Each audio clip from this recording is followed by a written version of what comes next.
Sorry, we got it. The microphone's over here. Yeah, just raise your hand and the monitor will supply the microphone. Thank you. Howard Winston from Cincinnati, Ohio. One question. Are you concerned about the rising valuations on the NASDAQ market where companies trade at multiples of revenues instead of multiples of earnings? The rising value of what did you say? The NASDAQ market. Oh. Where they traded 10 times revenues or more, 30 times revenues instead of 10 times earnings. Yeah. Well, we don't pay much attention to that because throughout the careers Charlie and I have had in investing, there have always been hundreds of cases or thousands of cases of things that are ridiculously priced and phony stock promotions and the gullible being led into to believe in things that just can't come true. So that's always gone on. It always will go on, and it doesn't make any difference to us. I mean, we are not trying to predict markets. We never will try and predict markets. We're trying to find wonderful businesses, and the fact that a part of the market is kind of screwy, that's unimportant to us. We tried a few times shorting some of those things in our innocence of youth, and it's very tough to make money shorting even the obvious frauds, and there are some obvious frauds. It really is. It's not so tough to find the obvious frauds, and it's not tough to be right over 10 years, but it's very tough to make money being short them. Although we tried a few times way back,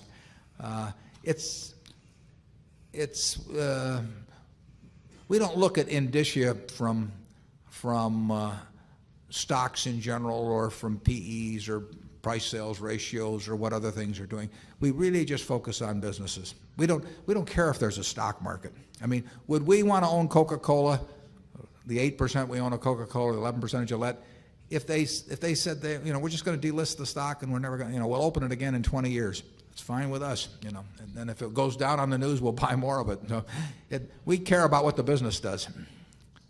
Yeah. Norton, why don't you give him the microphone there? Thank you, Warren, for including me out of order. It's good to have you here. Norton represents a family that came in 1956. Yeah, that joined up with the partnership and been with us ever since.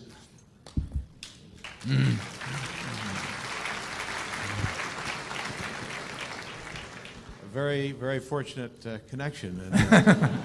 Both ways, Norton, both ways. And, careful, Norton. We don't want you mobbed on the way out. But I might say that it all began with my father discovering, thanks to a professor of finance that was also at the University of Oklahoma, Ben Graham back in 1940. And then later, when Ben Graham was about to retire, we were trying to find his protege. And clearly that was Warren, and so he belongs to that long tradition. But the question I wanted to ask was, you've mentioned the very strong companies that Berkshire has that are really international companies like Coca-Cola and the Gillette. But are you considering, or have you ever thought of considering the foreign companies that are undervalued, or have you for some reason not included that in your universe of companies to consider?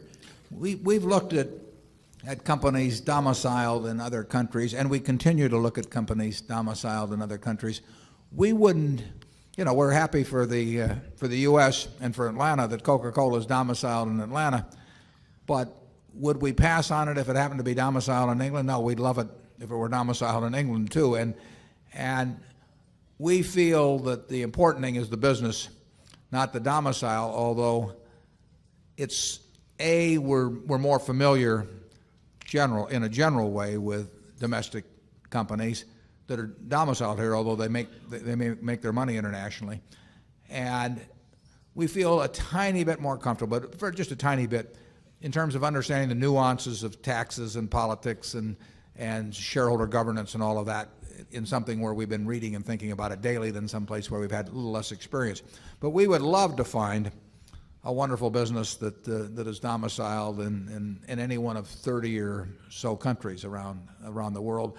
We look some. We don't look as hard as we look at domestic companies. We're not as familiar with them, but I have read hundreds of annual reports of companies spread around the world, and we've owned a few, just a couple.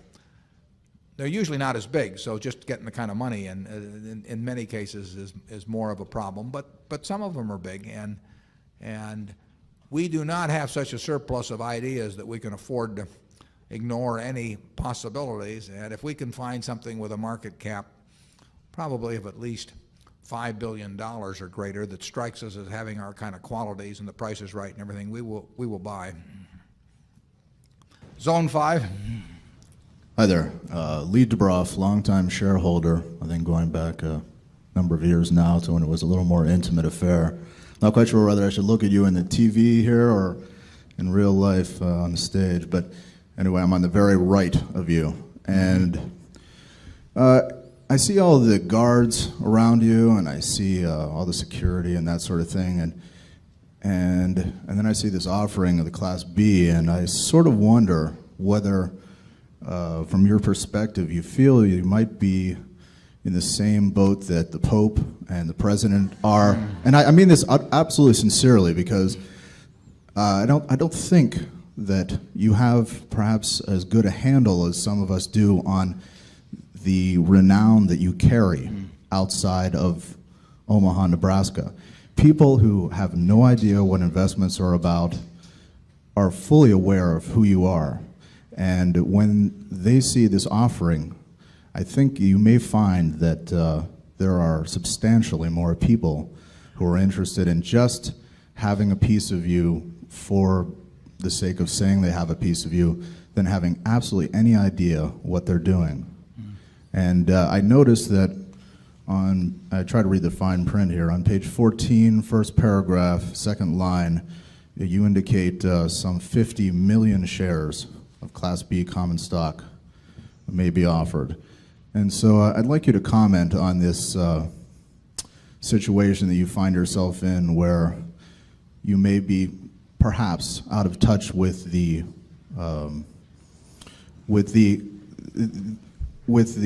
popularity that you have. Well, my first reaction, maybe I should tell my barber we could save the clippings and sell them. I don't think it's quite as extreme as you say, but in relation to the 50 million first, we have to authorize enough shares, because we are going to allow every share of Class A, or present common stock, but the Class A, to convert to B. So we have to have the shares authorized to take care of 30 times the present almost 2 million shares. So 36 million shares in effect are reserved for the present common stock, and as long as we were authorizing it, we need that much, or we wouldn't have the shares actually available if everybody came around to convert. That's not going to happen, but we still have to be prepared for it. We have no plans to issue a lot of shares. But the point you mentioned, which I think you stressed a little more than I would have, but that is what we were worried about in terms of the unit trust. There are people that think that it can all happen again from this kind of a base, which is mathematically a joke. And Charlie and I would settle for one whole lot less, right today. And we have done everything we can. I mean, if we hadn't done this, the unit trust would have moved forward, and I think they would have cashed in on that phenomenon you suggested, and in a few years, it would not.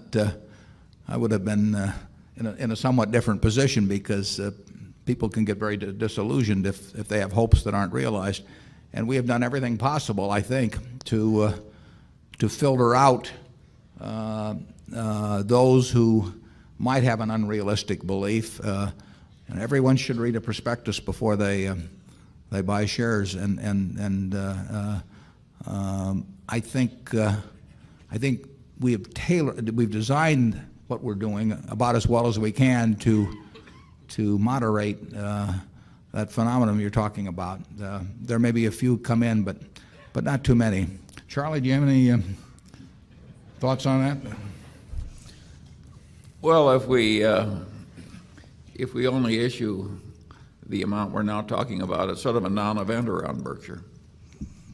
Be 1% or Yeah, it's something 1%, like that of yeah. the. It solves the problem of these disreputable followers, and 1%, what does it matter? You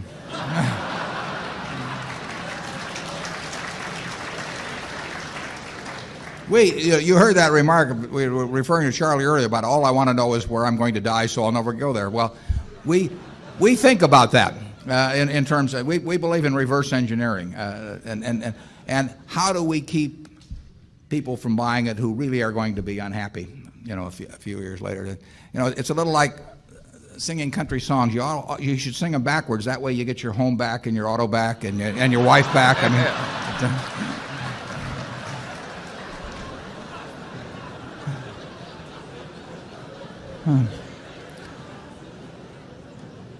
I'm Joe Condon from London. Both Mr. Buffett and Mr. Munger have addressed my question in annual reports and at previous meetings here. This is my first time. It has to do with investment in a few great high technology stocks.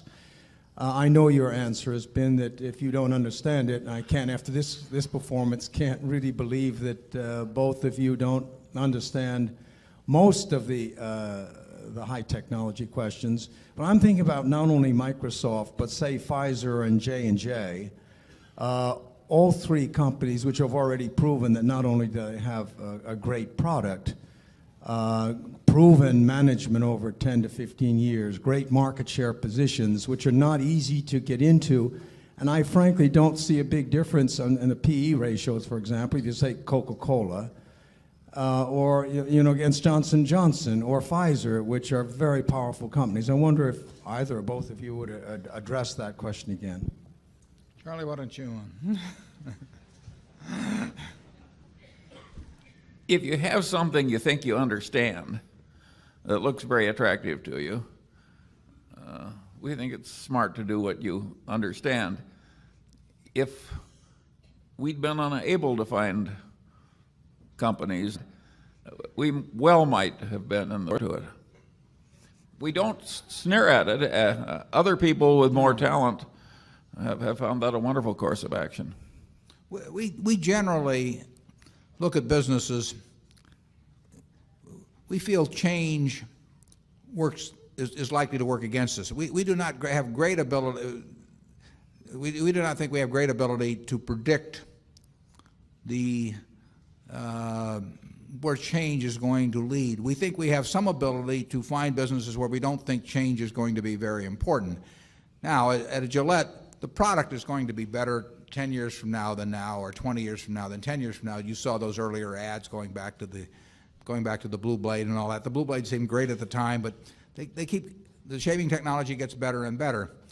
But you know that Gillette, although they had that little experience with Wilkinson in the early 60s, but you know that Gillette is basically going to be spending many multiples the money on developing better shaving systems than exist now compared to anyone else. You know, they got the distribution system, they got the believability. If they bring out a product and they say this, they got the distribution system, they got the believability. If they bring out a product and they say this is something that, when they said to women to look at it, in the shaving field, they wouldn't have that same credibility someplace else, but in the shaving field they have it.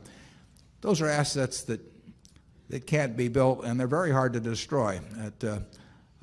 So change, we think we know in a general way what the soft drink industry or the shaving industry or the candy business is going to look like 10 or 20 years from now. We think Microsoft is a sensational company run by the best of managers, but we don't have any idea what that world is going to look like in 10 or 20 years. Now, if you're going to bet on somebody that is going to see out and do what we can't do ourselves, I'd rather bet on Bill Gates than anybody else. But I don't want to bet on anybody else. I mean, in the end, we want to understand ourselves where we think a business is going. And if somebody tells us the business is going to change a lot, in Wall Street they love to tell you that that's great opportunity. They don't think it's a great opportunity when Wall Street itself is going to change a lot, incidentally. But it's a great opportunity. We don't think it's an opportunity at all. I mean, it scares the hell out of us because we don't know how things are going to change.